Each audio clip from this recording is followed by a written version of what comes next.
Billy ran around with a railroad crew and he knew what else of Tottenham Blue. Yeah, Miss Julie wishing where Billy Bones are resting now. Billy saw a copper and he hit him and then he took him from foot to the top with three. Hit him right square in the door, me. That copper won't be having any family.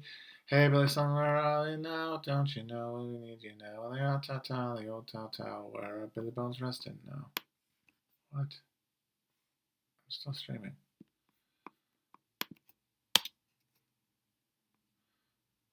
But I ran away with a geek sweeper force, saying they loved a bloody good fight, of course. Run away in a big khaki van to the banks of the Lily Jordan. Billy saw their riders and he had him on the run. When he had him on the range, it was a machine gun. Had the Israelis in his sights with a rat-ta-ta, they ran like Shiites. Hey, Billy, son, where are they now? Don't you know that we need you now? With the rat-ta-ta, the old ta-ta, where are Billy Bones resting now? One night Billy had a rare old time, laughing and singing on the Lebanon line. Came into camp not looking too pretty, never even got to see the holy city. Now Billy's out there in the desert sun, and his mother cries when the morning comes. And there's mothers crying all over this world for the poor little darling boys and girls. Hey, where somewhere are you now? Don't you know that we're you now? With the rat-ta-ta, the old ta-ta. Where are Billy resting now? The rat-ta-ta, the old ta-ta. Where are Billy Bones resting now?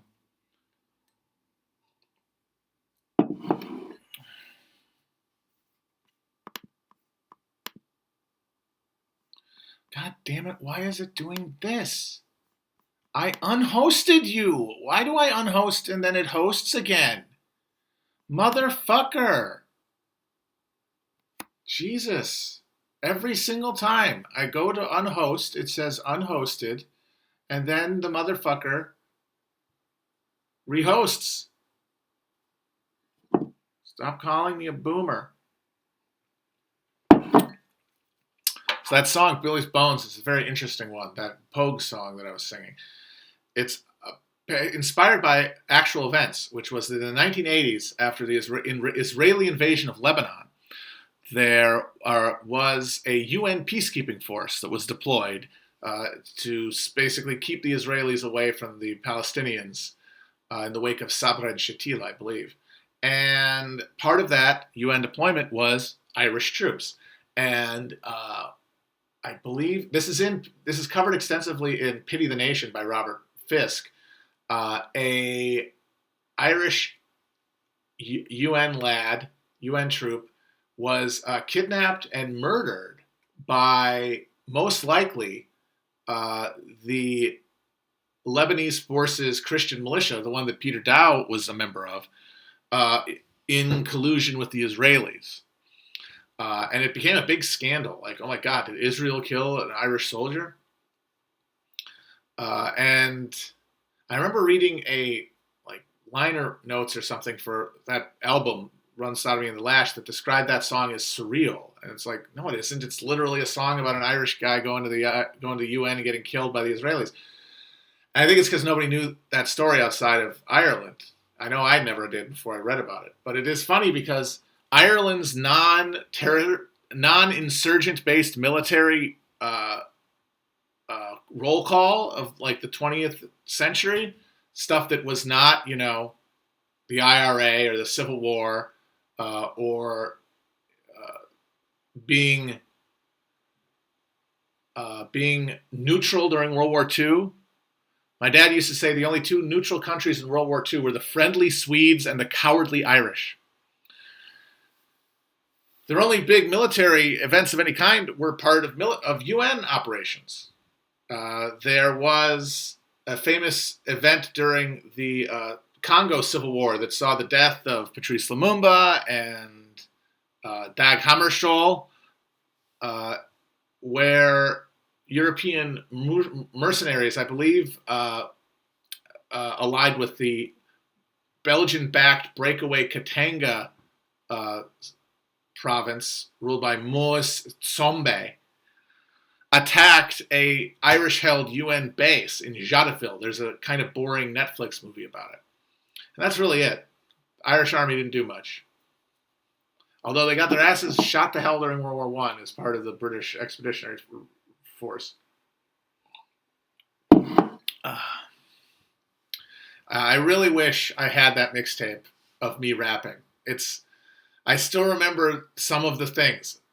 I remember those lyrics, but it was mostly just me pretending to shoot drug dealers.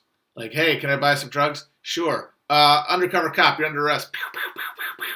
Don't do drugs. That was it. And the weird thing is that I never really had any idea what I was going to do with it. I wasn't imagining I never played it for anybody. I didn't go to school. I wasn't that much of a dork to go to school and like, hey guys.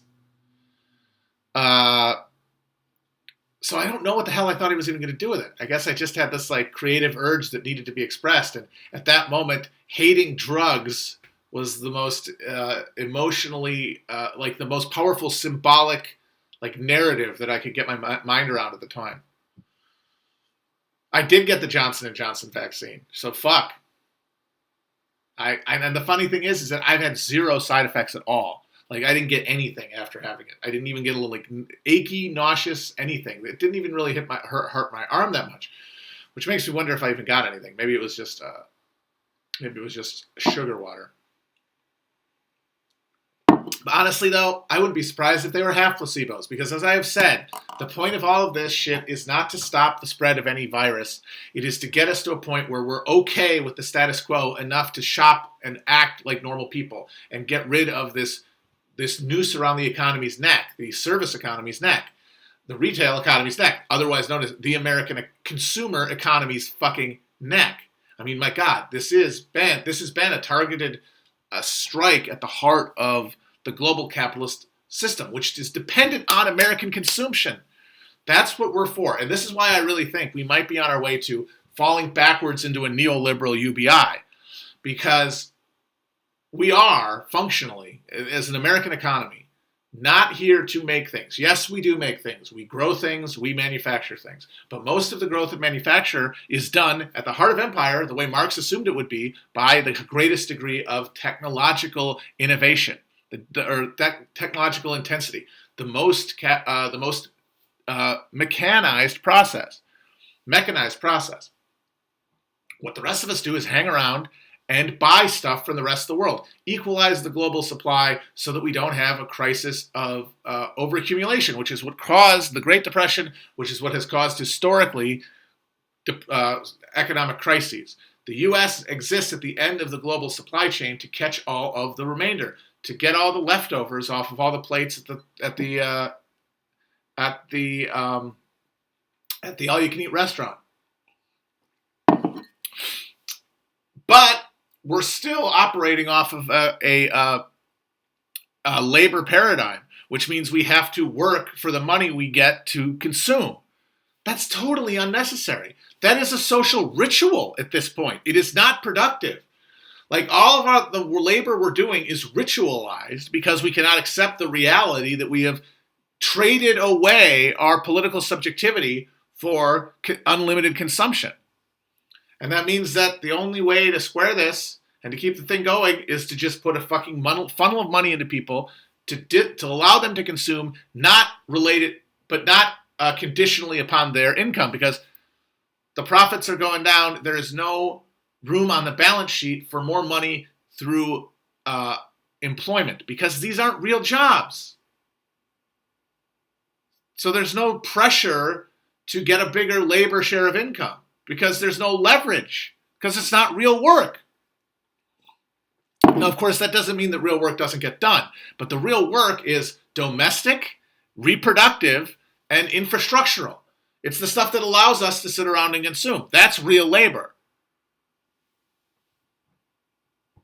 And yeah, working in the retail sector, being the person to give the food and the stuff to people and running up the purchases, that's real labor. But it is all around consumption. It is not around production.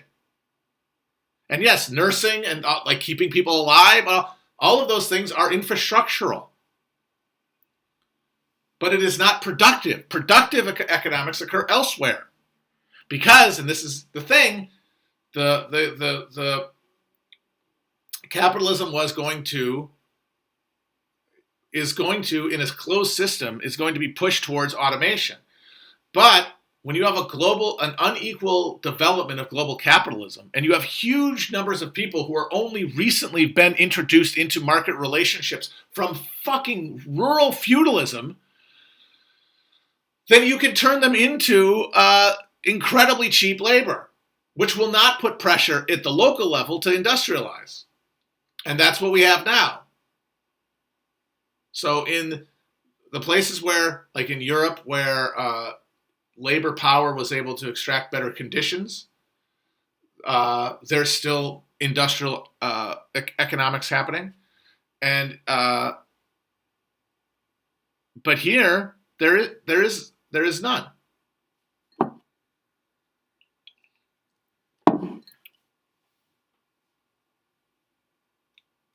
There is no productive economy in the United States. The productive economy is elsewhere, either with with the people who got a better deal in Europe, or people working with their hands in the cheap zones of the world economy, which have not been developed yet. Now, theoretically, over time, you would get a system where you had full equal development of capitalism as it spread around the world. But that requires infinite inputs. It requires infinite resources, infinite externalities. Shit, we don't have those. Oh, I'm sorry. Yes, there is one thing. There are two things we actually export as part of this system, but they are things to keep this thing going. They're the things that keep all these things, all these polities, all these countries, all these social formations. This is what keeps them all on the team. This is what keeps that flow coming to the United States, because it's not just there to consume. It's there to consume at the expense of other social orders, because what do we export? Intellectual property and weapons. Those are the things that enforce and currency, the world global reserve currency. Those things create the actual structures of control within the global economic order. But our social role within it, as individual Americans, is to consume, not have any participation in the actual political structure or the political economic structure. It is to consume. We traded away our political subjectivity, and now we fake politics. Now we have a phony politics carrying out that we do a Potemkin politics to make up for it. Now, this is not on purpose. This is the problem that a lot of your Americanist, like third worldist types, your people who just like get off on being the most radical and the most America hating get off, is they think that this is all some sort of cynical operation on behalf of the disgusting American labor aristocrat. No. This is what happens when you are at a disadvantage, like America's working class has been. Because we were where capitalism was able to solve temporarily the input question in a way European capitalism couldn't, it left the American working class at a critical disadvantage relative to capital. And we look to Europe and we see the emergence of socialist parties and social revolution, and we go, what did we do wrong? We didn't really do anything wrong. What happened is that the territory, the material base was different. The free real estate of the West allowed all social conflicts to be resolved away from a moment of truth. In Europe, those closed national social orders, those competitive national bourgeois all competing against each other instead of cooperating, instead of subsuming their differences, because it drives away from any kind of coordination. When unsynthesized into like a larger form of state authority, like the United States did to the Confederacy, it blows up into some sort of social crisis. You get communism, you get fascism, you get a real class conflict that gets subsumed into politics. Here, all politics is drained away from conflict because there's always somebody to buy off at somebody else's expense. But that somebody else's expense can always be borne because they got nobody else to turn to. And America's history since the Civil War has been, and before that too, has been the process slowly of bringing in more and more people into the umbrella of like civic citizenship. But while that's happening, the definition of citizenship is changing and being drained of its political content and political power. And that is the horrible joke of the whole thing, is that when blacks were finally brought into full political equality in the United States, it was at a point where the political ground had shifted and political questions that could actually address the systemic horrors of racism were no longer accessible.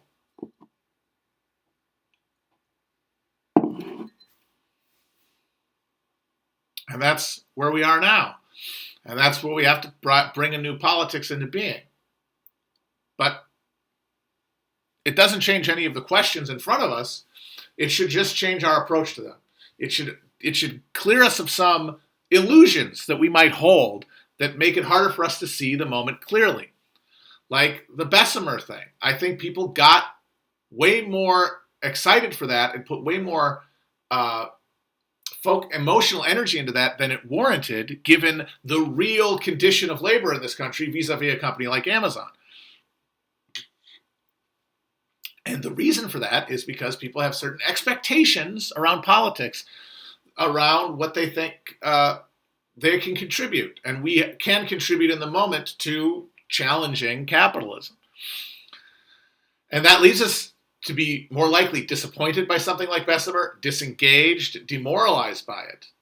And that's why remembering this stuff, remembering where we are in this structure, can make these things less wounding and allow us to keep our powder dry for anything that might emerge in our lives. And I know that that isn't much. It's very thin gruel. But I really do think listening to this and hearing this message and kind of getting sort of those Buddhist koans in your head that bring you back always to the real conditions that we find ourselves in, it's better than winding yourself up. It's not better than other stuff to do, but it's definitely better than winding yourself up. And that does seem like the only other option, because the arguments that are premised on we're going to get somewhere from here by arguing about this, I think are false.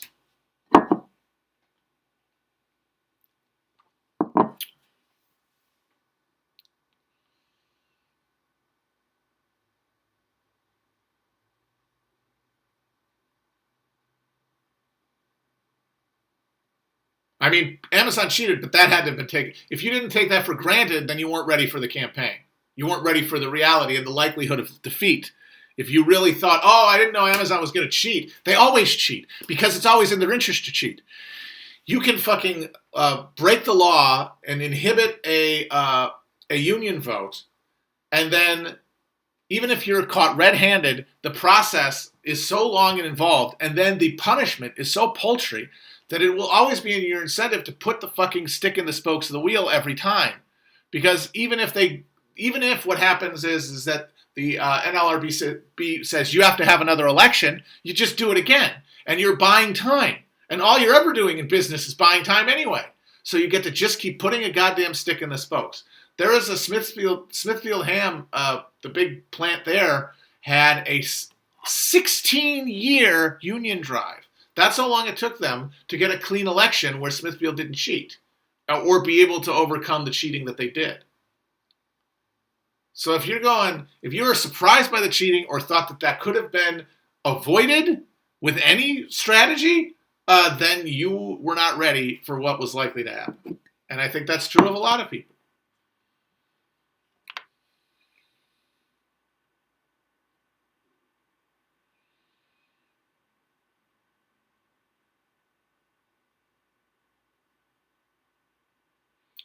Can we hijack state governments to change this? I kind of have the opinion that barring the UBI, barring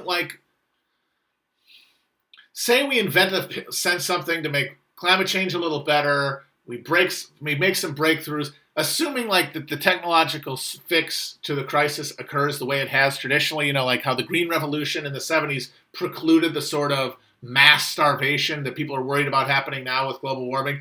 That was on the agenda in the 70s before the Green Revolution, which was a revolution in, among other things, wheat genomes, where they created something called dwarf wheat that allowed for more wheat to be process per stalk, which will greatly increase the amount of calories that could be produced per acre of land. So you need another thing like that, a second green revolution. And that buys us time from crisis. And then they do give us the UBI. If we have that, I don't even know why I was talking about that. But I'm saying that's like the best case scenario. Oh, right. And politics continues, but in like a slightly improved material condition. I think that you're going to see a steady centrifugal force between the state governments and the federal government, depending on who's in charge. Now, that's the thing. It's not like the antebellum era, when it was always the South pulling for secession. After the North had pulled for secession under the Federalists, by the way. But that's because in the early Republic, the center of political gravity was in the South. And that is why, during the War of 1812, it was Federalists in New England who threatened to secede from the Union. By the eve of the Civil War, the economic power is in the North, which meant that the center of gravity was in the North, so that means that the South had to pull away. Now we are having a situation where the pull, the states' rights secessionist pull is going to come from the whatever the opposite of the party in the White House is. So under Biden, we're going to see big time, I think, nullification style threats from hell. We saw it from South Carolina. I think DeSantis in Florida has a real chance to emerge as like the 2024 candidate by standing up, by embodying like the state-based resistance to the Biden federal government. Texas, of course, and always. But like, say that Biden gets 4 years, loses re-election, which I think is possible. Always at this point, we might be done with two-term presidents at this point, depending on how fast things accelerate. And that means that, say, DeSantis wins or Trump comes back. During that presidency, you're going to see states' rights shit and secessionist shit emerge among the big blue states like New York and California. They're going to try to defy federal edicts on things like immigration, on things like healthcare. And so there's going to be this constant ratchet of sectional conflict. And that means that there is always going to be work to do at the state level to build the capacity to participate no matter what those conditions might be. Certainly more so than the federal government. I would say at this point that the federal government is a lost cause. The federal government is beyond any conceivable political influence from any group of organized voters that we could call the left. That would be my main argument about the federal government. You can say things are good or bad. You can say that the Biden stimulus is better than you expected. Even though, honestly, I think the argument that this is a better stimulus than Obama's is simply predicated on the fact that it's a bigger crisis. We're further down the road from the crisis we never fixed in 2008. So, of course, we're going to have a bigger fucking rescue package. We're deeper in the hole. That doesn't really mean anything. But whatever, we're not participating in it at the grassroots. It is a full spectacle. State and local races, I think, are different. Because the organizing capacity at a state level, and certainly at a local level, is different relative to the amount of power that concentrates at that level. So, I would say yes. I mean, I honestly could see a situation where, like California, if they embark on like if political crisis like does push that sort of Bernie coalition that won the primary into power, which is a possibility, that you see continued brinksmanship, especially if there's a Republican presidency between California and the federal government. I do think that the whole thing will break up before. I don't think that the United States will collapse overnight. I think it will break up at some point. But I honestly don't think that is much of a prediction, especially if you caveat that we're not talking in the near future. We're not even talking 50 years. But I do think once you get past 50, I don't think it's real reasonable to say that it's ridiculous. Is all I'd say. Not necessarily to happen, but I gotta say the odds go up every year.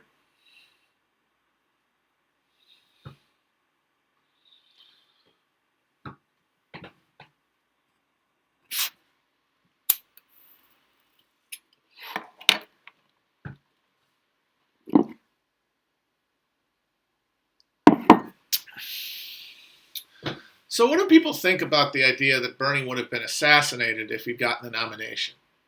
Because I have noticed that post-Bernie, one of the big intellectual currents has been this resurgence in interest in the Kennedy assassination, and specifically conviction that the Kennedy assassination was in fact a CIA operation.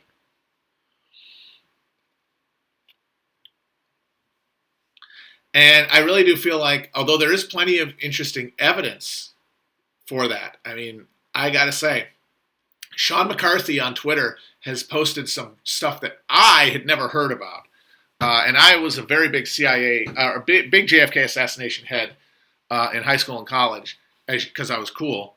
I mean, I literally printed out the skeleton key to the gemstone file and would read it in class. That's how cool I was. And I had never heard some of the shit that he's got. Specifically the people who were killed. Just holy fuck. But I do think that whatever you want to argue about the merits of that, and I think that they're fully arguable, I'd say that I am a JFK agnostic on every question of it. And I really do feel like because I can't know more, there's nothing I'm going to learn that is going to change that. It's only about whether I decide to put enough focus on trying to convince myself of one or another. It really is about okay, which one of these should I just stare at until I believe in it? Because that is really where I feel like I'm at. And I don't feel like there's any point to me doing that. I don't feel like there's any advantage to finding that. Now, other people, they don't have to look so hard. They can look for a second and be like, no, that's it. I can't do it. It would require me to focus more on it, I think, than would be worthwhile. Because I really do feel like the world we're living in can be explained under any one of those frameworks. Any one of the JFK assassination frameworks can be made sense of materially with where we are now. But I do think that the emphasis on the assassination as a government operation is partially to give yourself the reassurance that we never really had a chance. And the thing is, I think that's true. I think the Bernie campaign, in retrospect, never really had a chance. Now, the question is, what was it that gave it not a chance? Was it the atomization of the social order? Was it the transformation of the American from a worker to a consumer? Was that it? Or was it the result of the deep state, the para-government structure that is beyond government oversight and popular understanding, shaping and determining the levels of our political horizon? And the thing is, both of those can be explained through Marxist terms. Both of them accord to a materialist understanding of history. Because you've got the one that emphasizes suburbanization and racial segregation and media saturation and the changes in conditions of work. You can emphasize that and get to there from here. Or you can emphasize the way that within a competitive capitalist economic structure, functional bourgeois democratic organs require the abstracting away from the individuals to a secondary source of power. Because individual capitalist firms can only operate out of self-interest, they cannot coordinate effectively without abstracting away something to a government. That's how the bourgeois dictatorship operates. And it is directed through democratic means in order to maintain its legitimacy. We have elections so that the people don't revolt, and you don't need to spend money keeping them working. They'll work on their own because they think they voted for it. They think that they are participating in these questions. And that keeps them on board. That is manufacturing consent. And that's way cheaper to do that by having a democracy than by having to use the technology of control. I think that's changing now. I think we're getting to a point where technology is advancing to the point where we can just get rid of the democracy even formally because we will have a sufficiently technologicized consent mechanism. But before that, you really needed, if you wanted to be efficient, if you wanted to be an efficient capitalist system, you needed democracy because it's cheaper.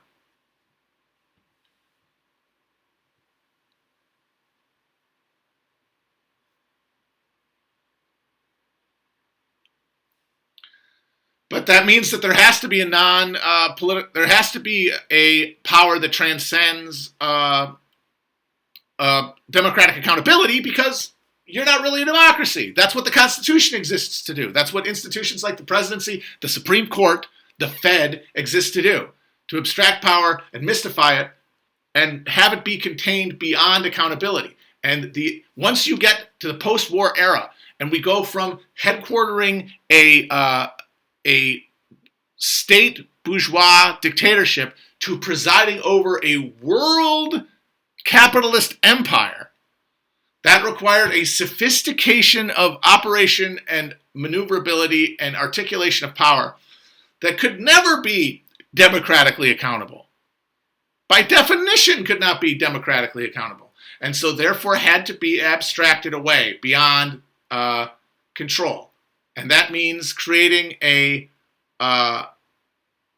brain in the deep state, in the permanent intelligence state, which would act at every point to prevent the democratic role play, the carnival, from breaking containment.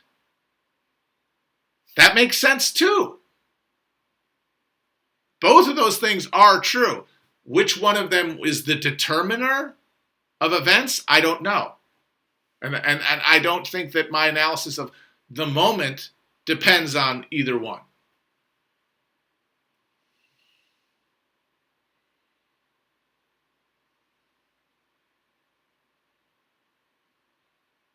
I will be reading JFK and the Unspeakable for a project.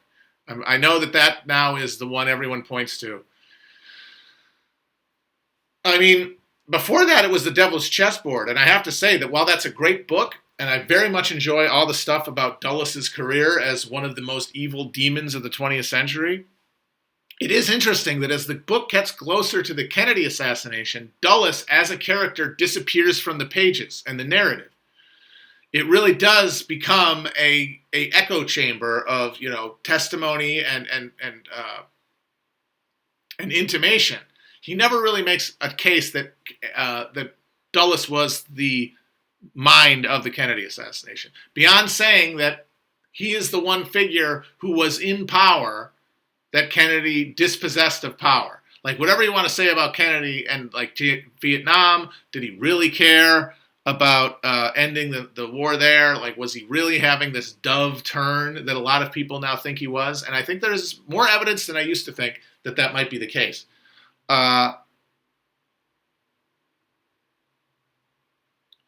One way or the other, Dulles is still hot fired. Dulles still got fired. Kennedy still said, "I'm going to smash the CIA into a million pieces." And with those two things being true, it really does point to Dulles in defense of the intelligence community's prerogative, more than specific goals in Vietnam or Cuba, to be the motivation for the assassination. And I'd say that is very persuasive. But again, I don't know. I don't know enough, and I can't focus on it enough to make an appointment. My main making an assent, because I'm trying to ground my shit now in history, and specifically how history can tell us how contingency and materiality can hit each other, how contingency and consequence hit each other, because we really do live in a world made by our material reality, made by our material relations of life and our modes of production, but that are lived through a culture, through a superstructure that shapes us literally at the level of our consciousness.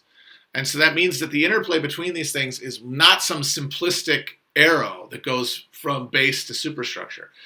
It is a fully unified thing. It is as non-dualistic as the universe, the base and superstructure.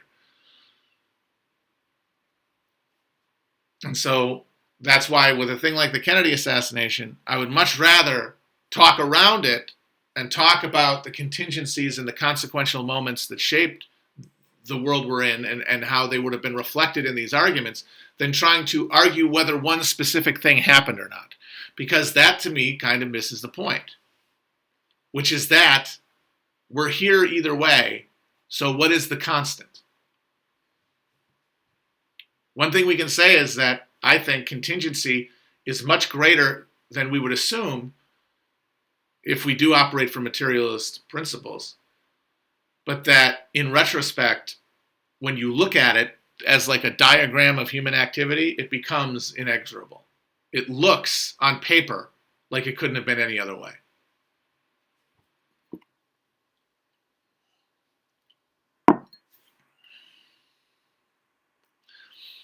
I do think it's interesting the people who want like the files opened and who want the CIA to give up what they have or think that there's some investigation that can come to a final conclusion. I would say that the smarter of them that I know would probably admit that if it all came out tomorrow, CIA killed Kennedy, it wouldn't matter. I mean, we had an Afghanistan Pentagon Papers come out last year that no one cared about. It said, oh yeah, longest war in American history that's still going on, all lies the whole way. Nobody cares because nobody's fighting it, because it's a bunch of poor kids and fucking ROTC freaks presiding over a war that isn't meant to be won. So it doesn't matter. We all know. Everybody knows, as Leonard Cohen said, that the dice are loaded. Everybody knows that the good guys lost. But they might argue, but knowing is worth it. And I can see that. But I also kind of wonder, isn't it just demoralizing? Wouldn't it just be demoralizing?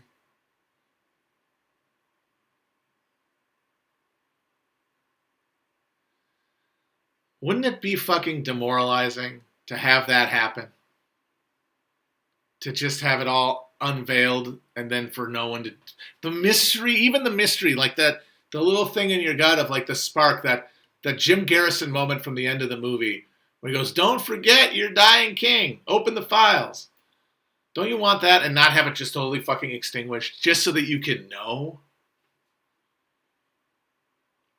But I mean, obviously I would like to know. Who am I kidding? Open the files, for the love of God. Somebody says, am I more of a Pete Bondurant, a Kemper Boyd, or a Ward Little? I think you could guess. I'm pretty tall, but I'm definitely not a Pete. And I'm obviously not Kemper Boyd. Come on. I did a tweet once where I said, take the BuzzFeed American tabloid test. Are you a Pete, a Ward, or a Kemper? And then I said, spoiler alert, if you're on Twitter, you're a fucking Ward.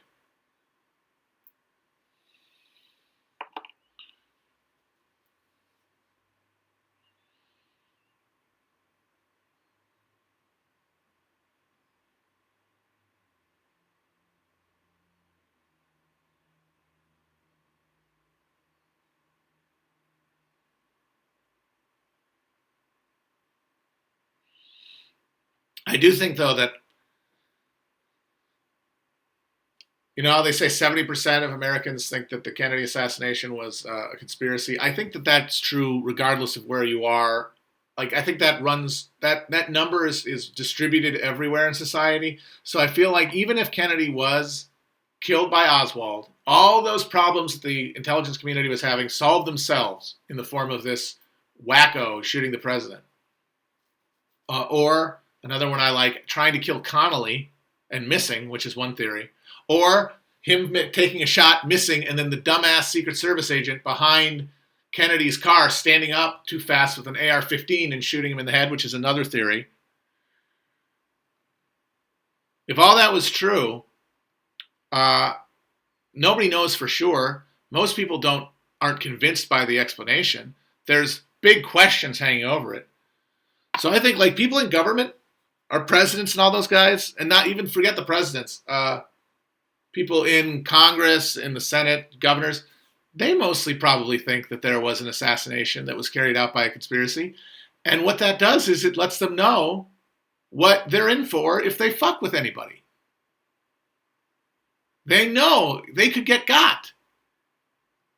Or, could. Because maybe they're out there. Maybe they got Kennedy. And if they could, then maybe they could get me. And it's just one more little bit of rebar in the ideological structures that make up the political mind. And that discipline political action.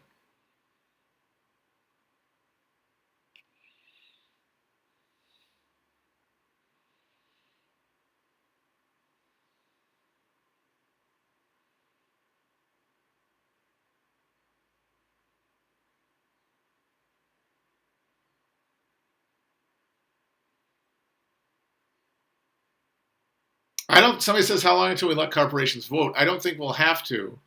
I mean, they already effectively vote. Their votes matter in a way that our votes don't. But the actual voting is the whole point of corporate power is that it's outside of the voting structure. It doesn't require participation at the level of the ballot. So they'll never need to vote. It'll just all fall apart.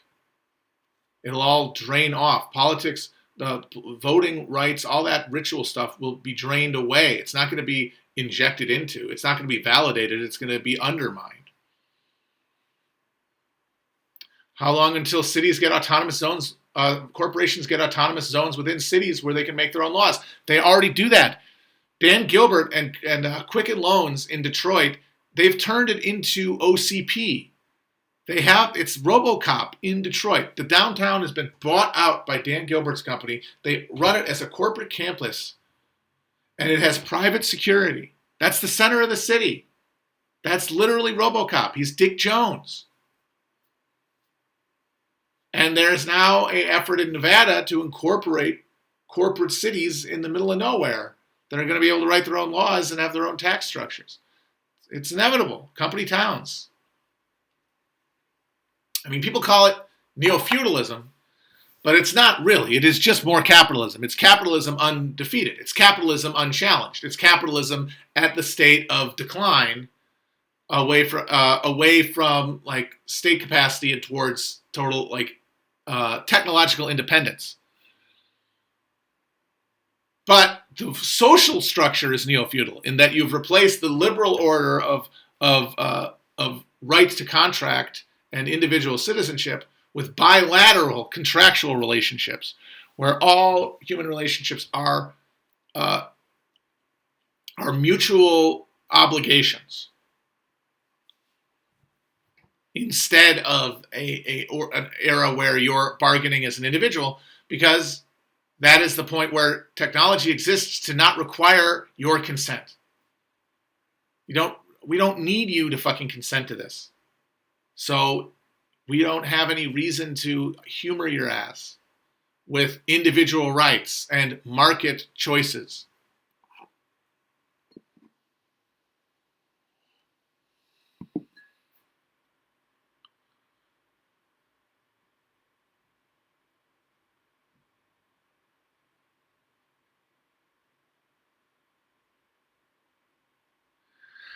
I don't understand how someone calls me a DSA and Democrat defender. I guess there is now a thing where if you are not explicitly endorsing the Republicans, that makes you a Democrat. And I kind of get what they mean, because like if we're talking about the spectacleized politics of identity, and there's two sides, you can only really break with the one dominant form by endorsing the other one.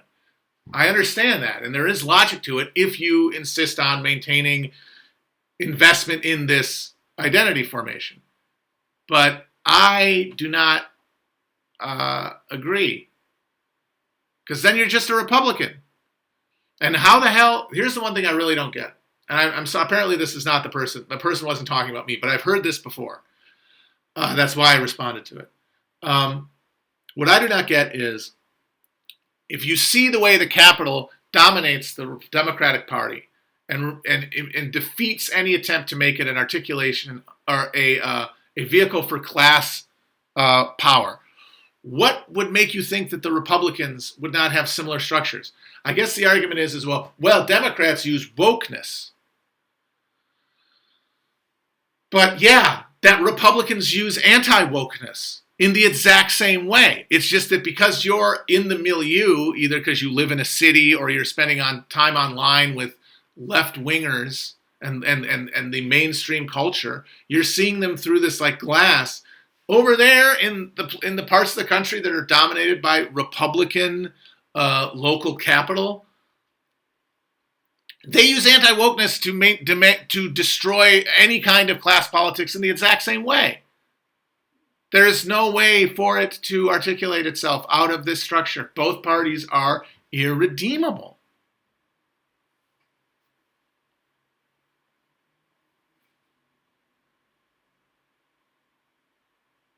The thing is, though, you still might have to support Democrats when they run for office sometimes at the local level. This is what I'm talking about. How it's all about where you can actually focus energy and power. It might be a ballot line, it might be a different party, but the determiner is not either of those. It's what the power is at the base that can affect the vote and to shape the agenda. As a participant, as just a passive voter, you don't have any obligation to vote for anybody. You can jam your vote up your ass. Because individual votes don't mean anything morally. I fully believe that.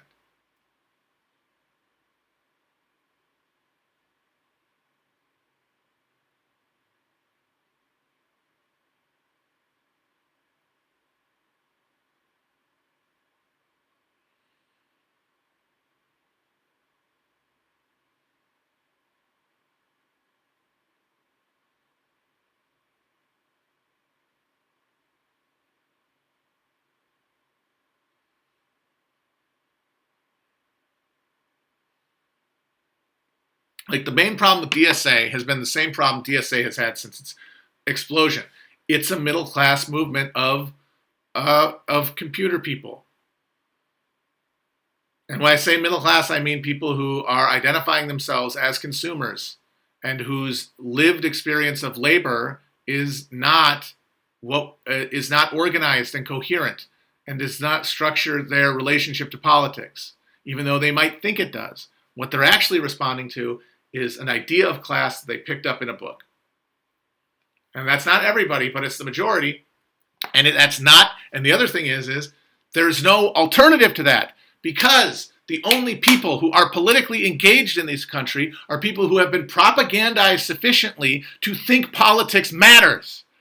And for them to think that, they had to have got it somewhere. And the way they get it is largely through the ritual acculturation of politics in college. And so you go to college to learn about exploitation and class. You come out either deciding the class is a thing and that you need to organize around it, or that it isn't and you need to organize against it, and then you apply those politics to your life. But they are not lived. It's not a lived experience for Americans. Which is why it's very funny to hear people talk about lived experience and how we have to honor lived experience. If we honor lived experience, we will never be able to organize socialism, because class is not a lived experience. We live class in our relationships to capital, but we process it through our understanding of ourselves as consumer identities, which include things like race and gender and politics. And so you come out of college thinking that voting and caring who's in charge and is a meaningful activity, and that you are going to meaningfully impact politics by engaging in it. If you have only experienced the blunt end of the stick of life in this country, you are less and you have not been told through a process of cultural assimilation that this is true, you're gonna fucking say fuck all this. And mainly by not being political at all. But if things get worse and worse and politics becomes more strenuously part of culture and harder to avoid and more entertaining the way it has, a lot of those people are going to enter politics, and the only framework they're going to have is the stupid asshole pussy framework. And that's bad news for everybody. But it wouldn't be much better news if it was the other way around, because neither one of them can articulate a positive vision, and a vision to challenge, which would have to be a vision that challenges capitalism.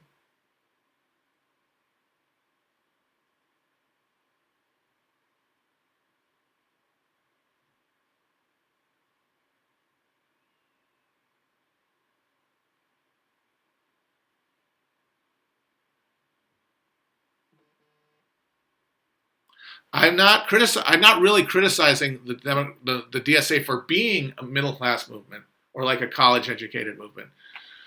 A non-work, like not specifically working class movement, is in people who like live class. I'm not criticizing them for that.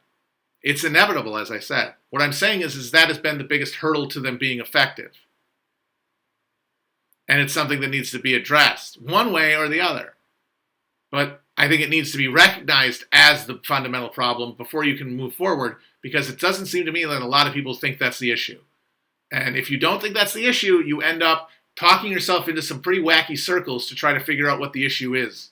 And that makes it harder for you to address things and makes you have to deal with people who don't know what the fucking terrain looks like and aren't addressing problems where they need to be addressed.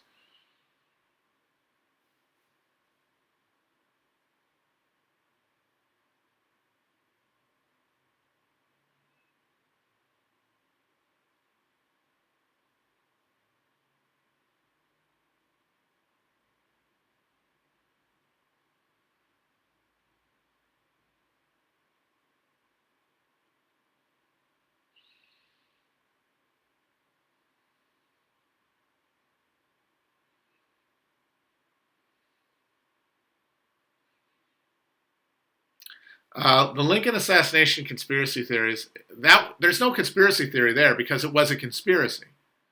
I mean, I think some people forget that, but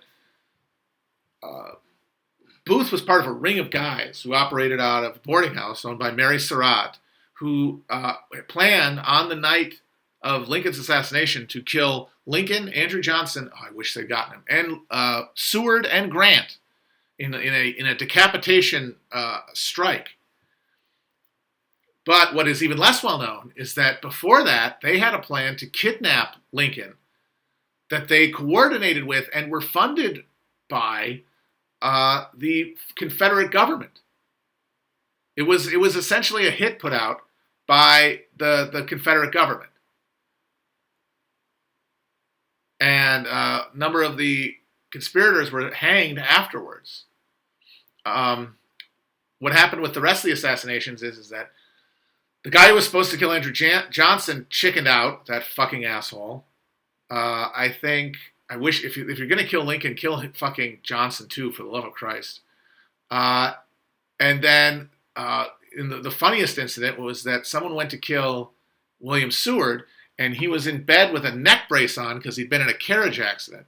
And when he went to stab him, he kept hitting the neck brace, and then he ran away.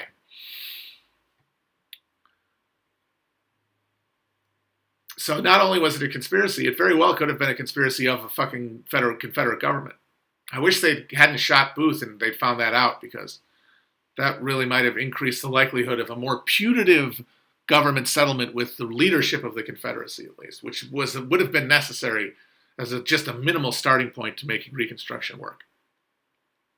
There is other stuff, though, about there's a theory that, and I don't really see a lot of evidence for this, that William Stanton, the war secretary, was secretly behind the Lincoln assassination, and that he cut, one of the pieces of evidence is that the telegraph lines were cut right after the assassination and were not operative for hours, much like how as they say in JFK, the phone lines in Washington D.C. went down on the 22nd of November.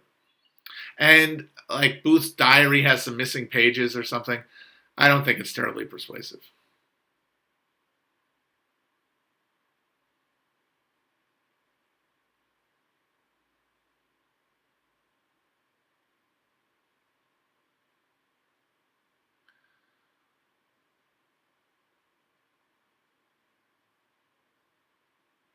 Most countries do, or I think most countries do change their form of government and change the constitution. We definitely should have, more than we did.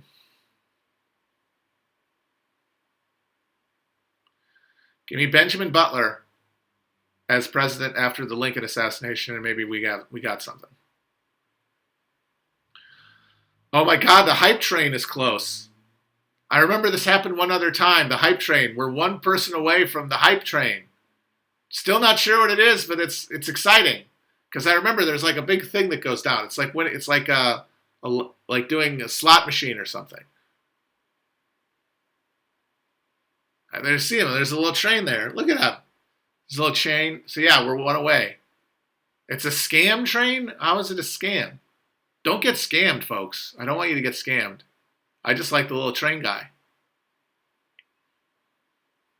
Oh, so it's a way to trick people into giving me money. Benjamin Wade becoming president after Johnson being impeached would have been good. It's a little late. Johnson had already had a chance to do a lot of damage by then.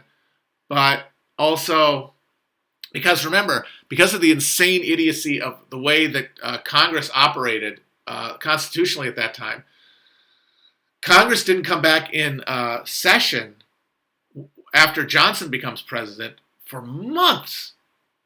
So he was able to just go hog wild all by his lonesome.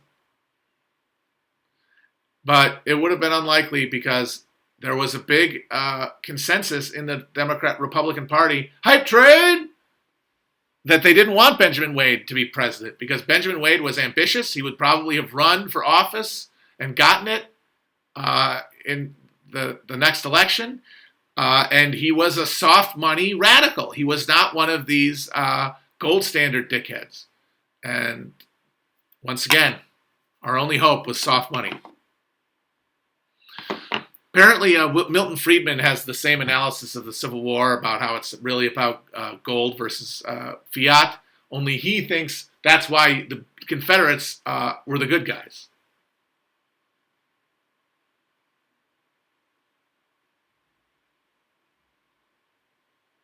I disagree.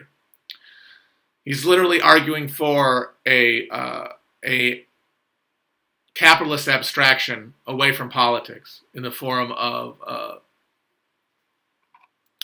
gold standard, which is arbitrary and enforced by state power. That's the thing.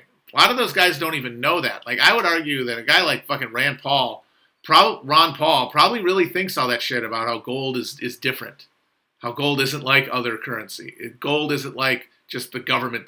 The gold can't be, no, don't tell me. Gold, the icky gross state, is why gold has value? No. He's too committed ideologically to possibly say no to that. But I think that at the top levels, most of these motherfuckers know that shit's not true. Especially in the finance sector. They know that that's not real.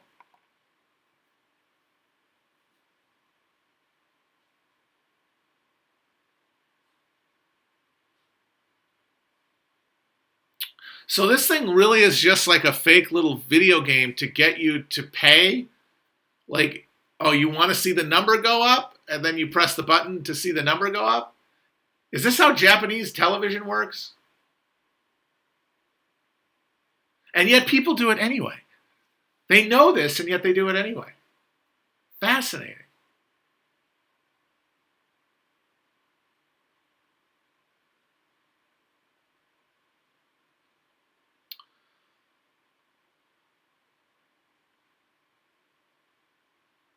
The Constitution can never be rejected at the grassroots on the right anyway, because the Constitution is the basis for hierarchy. The Constitution justifies hierarchy. The premise of constitutional government is that there is a subject class that cannot be a participant in politics.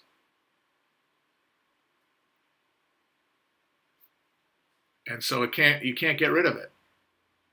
Because then you have gotten rid of all of the levels of mystification away from the reality that the state is what we make it. And if the state is what we make it, then power cannot... Why would we concentrate power unnecessarily? Why would we concentrate wealth? Why would we concentrate life possibilities? Why would we concentrate beauty and grace and repose. Why would we concentrate that at the top? Woo! We got the hype train. This train, I claim, I teach ideology.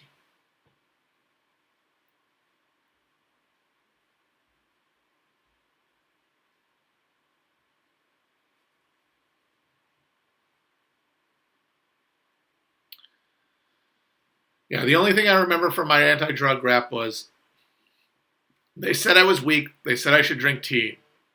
But I said, sorry, dudes, I like my wits about me.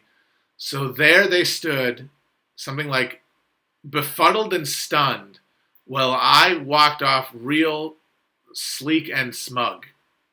Pretty sure that's it.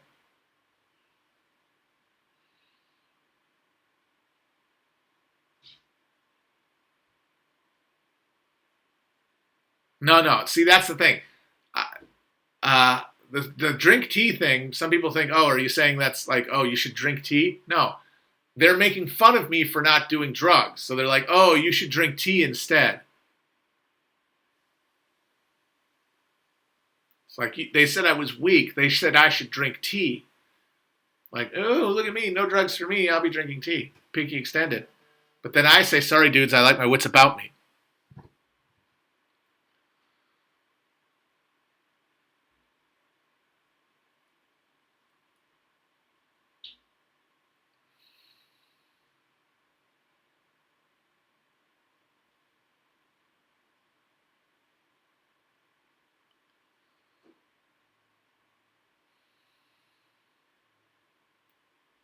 Yeah, I was a backpack rapper, basically.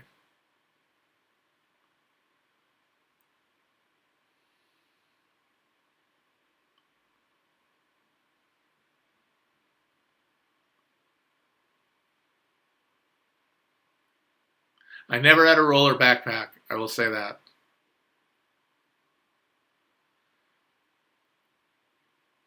Somebody asked for Spanish Civil War book recommendations.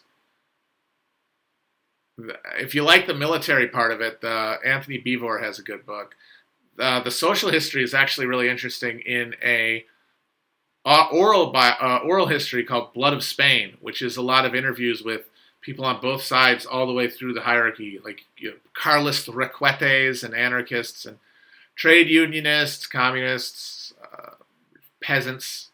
The description of collectivization in like CNT Spain is really interesting, talking about how they went about collectivizing agriculture in the South. And then, of course, you got Homage to Catalonia by Orwell. That's a good one. The Spanish Cockpit.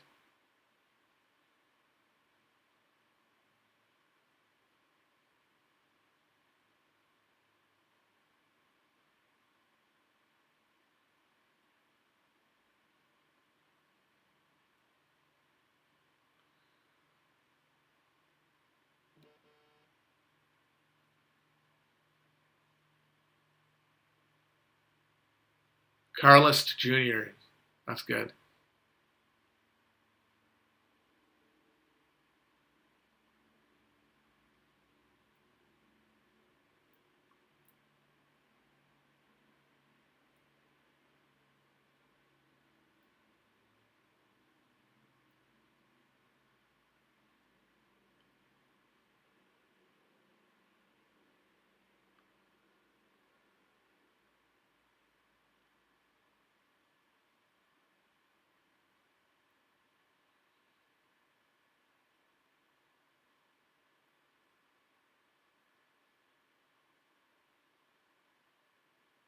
All right, I think it's time to saddle up and ride off into the distance. Yeehaw. Get a saddle up and ride. Gonna do-si-do down the dusty trail. Howdy, partners.